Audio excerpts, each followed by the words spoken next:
Okay, you guys, back to video number 2.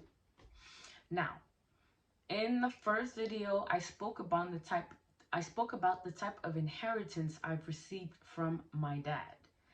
Now, from my mom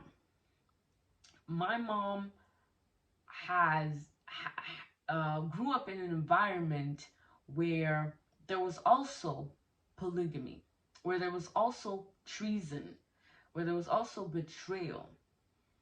She also went through, um, yeah, I did not talk about that, but both my parents both experienced, my dad experienced circumcision, my mom experienced female mutilation.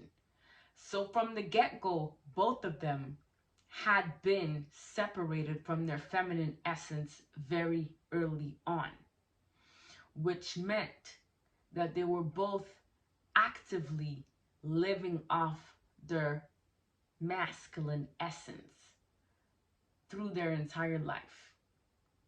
I will say this though, on my dad's side, while he was in his first marriage, he had the opportunity of healing those wounds, of reconciling with his feminine.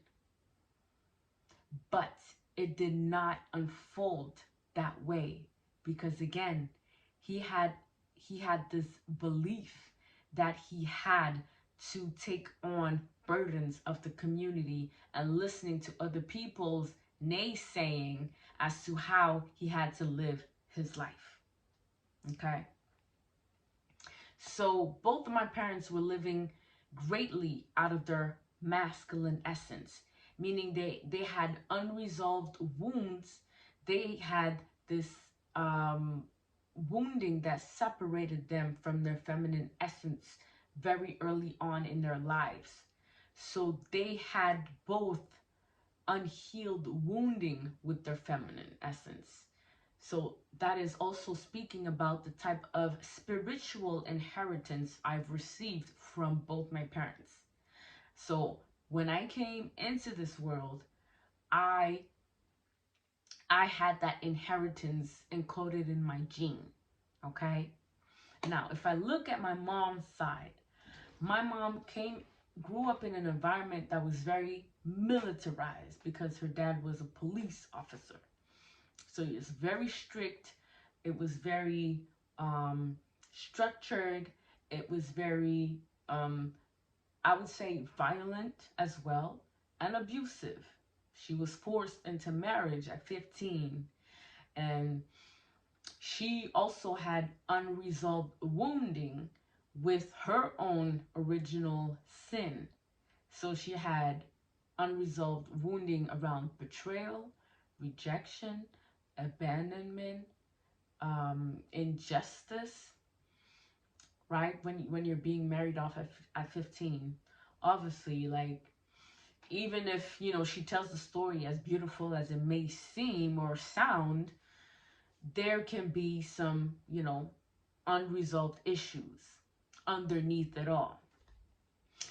So I can say that the type of inheritance I received from my mom is a very dominating person. She likes to say things and they're being acted out. And in her being that way, that is her expressing how she is living off her masculine essence mostly.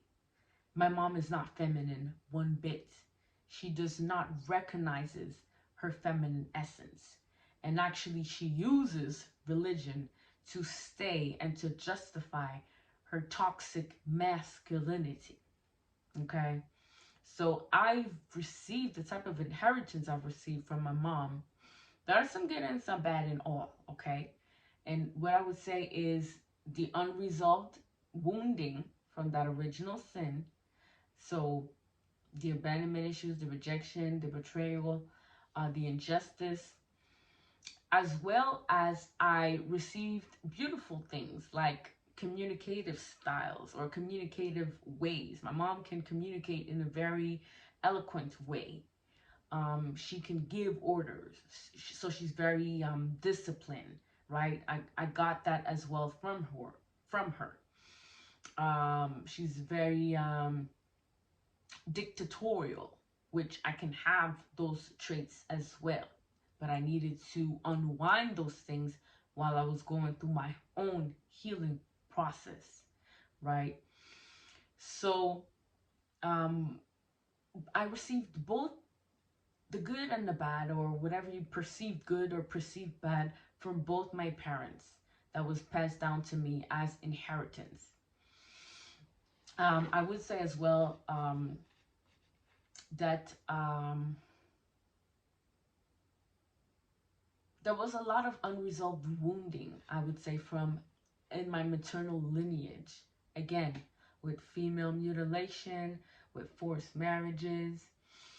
I kind of feel that, there's this ongoing or unresolved issue in my maternal lineage with, you know, having strong women, strong independent women who will win at all costs.